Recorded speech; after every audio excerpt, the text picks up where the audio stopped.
কাৰণ আজি যি চৰকাৰ জাতিৰ স্বাৰ্থত আছে তেনেকুৱা চৰকাৰ অসমত বহুদিন থাকিব জনসংখ্যাৰ যি আজি দ্ৰুত গতিত অসমত পৰিৱৰ্তন হৈছে তাৰ পৰা আমি বহুদিন আশা কৰিব নোৱাৰো আমি এটা আহিবলগীয়া নিশ্চিত ভৱিষ্যতক আমাৰ সংগবদ্ধ শক্তিৰে আমি মাত্ৰ পিছুৱাই আছো যে এটা যি আজিয়ে হ'ব লাগে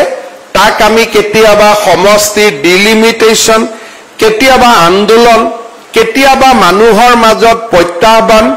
এই ধৰণে আমি এটা নিশ্চিত বিপদৰ পৰা আমি মাত্ৰ এটা আহিবলগীয়া অন্ধকাৰ ভৱিষ্যতক আমি পিছুৱাই আছো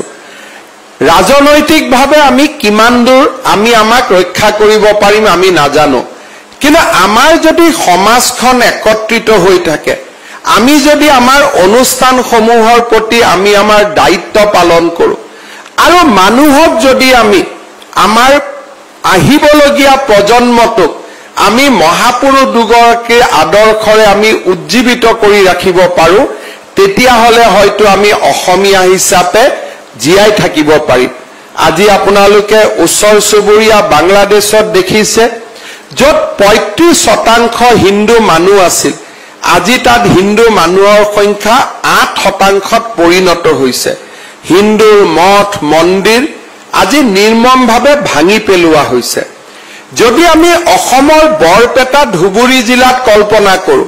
ধুবুৰী জিলাত আজি আমি 12% হিন্দু মানুহ আছো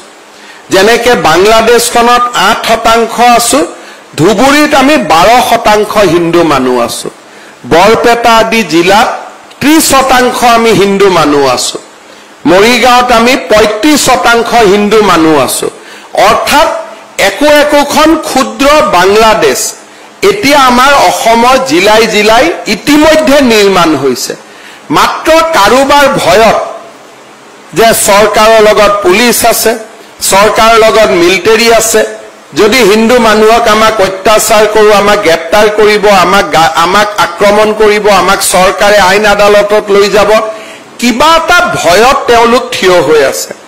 যিদিনাখনে সেই ভয়টো ভাঙি যাব সিদিনাখনে আমি আজি যি দৃশ্য বাংলাদেশত দেখিছো সেই দৃশ্য আমি অসমৰ উজনি অসমৰ জিলা কেইখনক বাদ দি আমি সকলোতে দেখা পাম আৰু সেয়া আমাৰ জীৱনৰ বাস্তৱ সত্য